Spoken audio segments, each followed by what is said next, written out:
What's John like to deal with?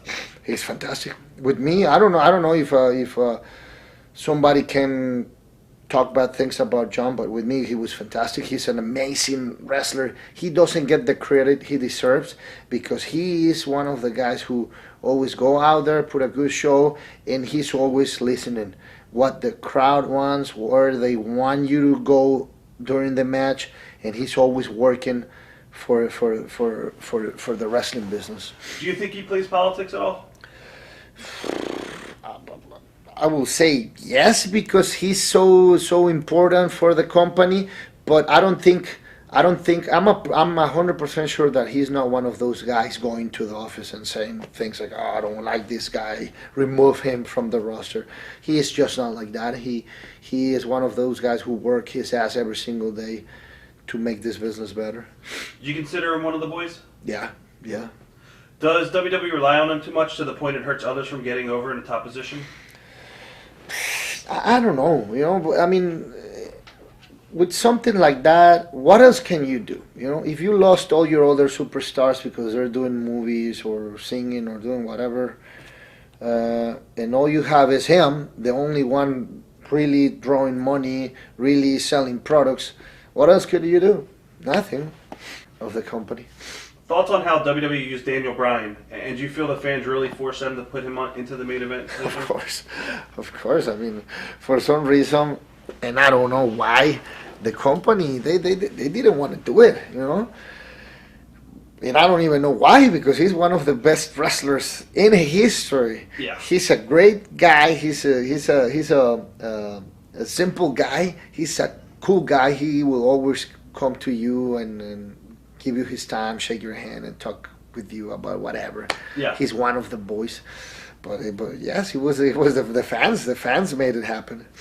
Did you get to work with Bryan at all? Yeah. Sometimes when I was a heel, and he was not the yes famous Bryan. He was right. the newcomer in WWE, and we had actually one of my favorite matches in WWE was against Bryan, and he was crazy because I remember that I punched him, and I think I knocked him out, and then we went to break. And I was just doing my stuff because we were on break, and I was in the corner and messing around. And then I went back to Bryan, and he couldn't get up. And I was like, "Holy shit, he's out!" And I was Bryan. And I told the referee he's out, and I said, tell them he's out, and let's just after break let me cover him and go to the finish line. But someone said no, continue, just put him in a hold, and I was like. And I remember having him in a hole, and I was like, but he's fucking out. I was saying that. Yeah. Then we came back from break, and Bryan opened his eyes, and I was like, hey, brother, are you okay? And he's like, where are we? And I said, shit. And I said, brother, I'm sorry I knocked you out, but we're working. And he's like, yes, I can see that. And it's funny because we were saying all those things in the ring, and they were recording everything because he was for SmackDown, but the audience, the fans didn't know. Right. And he was like, yeah, I feel better. Yeah, I said, you want to go home right now? And I said, no, I feel better. Just take me to the corner and put some more heat on me. And then I told him his comeback and the rest of the match, and we ended up having an amazing match. And I remember he gave me the receipt for that because he put me in the corner and he kicked the shit out of me. I didn't say anything because I knocked him out, yeah. And I deserved it. And it was just an accident. I'm one of the safest workers in the business, but that day, I mean. It was just a crazy story working with Daniel, but he's a fantastic guy. Members were working with Batista when he returned to WWE, and how was he to deal with? With me, he was always fantastic, because he likes MMA, and actually, when I started with WWE, I think he was the first main guy who ever spoke to me. He approached to me because he knew I used to fight in Japan, and he approached to me to ask me about my former trainer Marco Ruas and training in Brazil, and it was when he was thinking about joining one of the MMA companies, and he was always a great guy. Do you think he came back with the intention of giving back to the company? I I don't think so. I mean, maybe I don't know. But to me, and this is just me, I think he's just he knows he is an actor now, and he's doing it well. Yeah. And they always need our audience, because they have something extra that is going to help them in their acting career. They have the wrestling fans. They always going to be there. The wrestling fans are always going to be there when they know you were somebody in this business. Memories of the crowd rejecting Batista at the Rumble. It was crazy. Yeah. I was like, shit, I don't know what to do. They just don't want to boo me. And they were cheering for every single thing, every single move I made that night.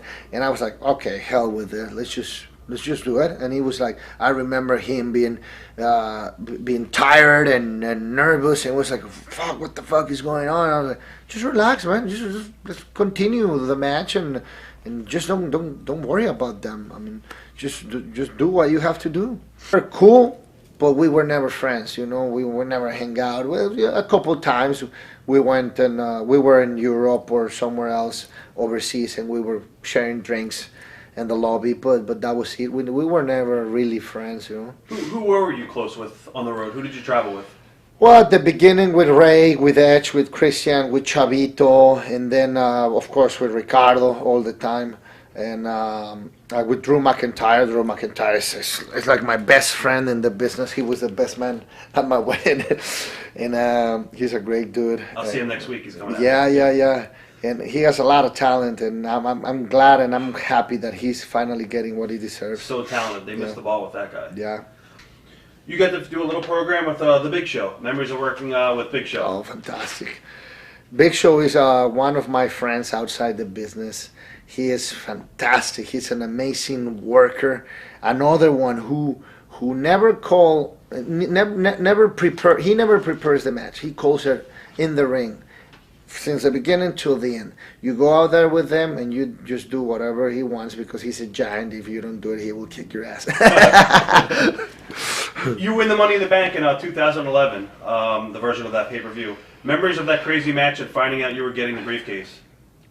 Well, it was fantastic. If I remember well, it was in Chicago.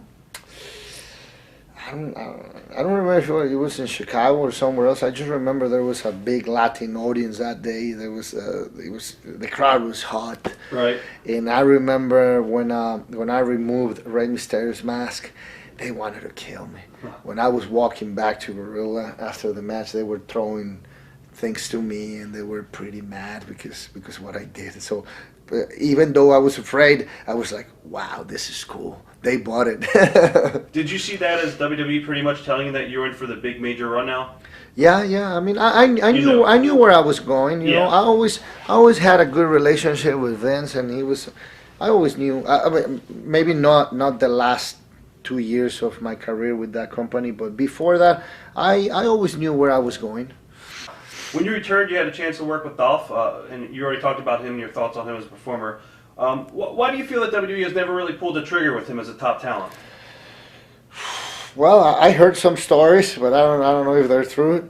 I will say they are, but what have you heard? It's just politics, you know. Right. It's just I heard that someone really important in the company is not too comfortable with Dolph. He doesn't like Dolph. A lot of people say he's injury prone, and they're scared of him because of that reason. Do you believe No way. Okay, no way. He had a concussion, and it was pretty bad because Jack Swagger kicked the shit out of him. Right. You know, I don't think he gets hurt often. I mean, he gets hurt sometimes, like because we all do in this business. But no, I don't think that's what it is. To be honest, I don't know what the reason is.